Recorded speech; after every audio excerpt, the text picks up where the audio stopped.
বাপুরে বাদ কেউ আছেন নাই বাইরন?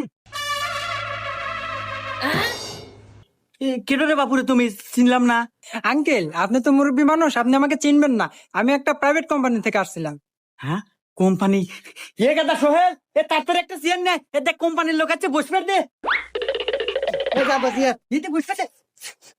স্যার বসেন। এ গাদা, এই তো দেহে মনে হইতেছে বাপ সবচেয়ে সরকারি অনেক বড় অফিসার। শোন, আমাকে মনে হয় অনুদান দিয়ে বেড়াচ্ছে, কথাবার্তা এইভাবেই অনেক বাবা, এবারে কথা কই। আচ্ছা আচ্ছা। আচ্ছা আঙ্কেল, আপনার বাসায় ফ্যামিলি মেম্বার কয়জন?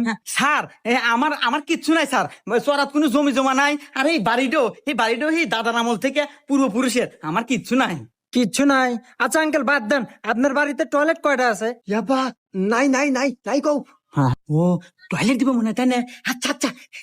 স্যার, আমার বাড়ির টয়লেট নাই স্যার, আগার মোটেও নাই, আমরা কোনে কি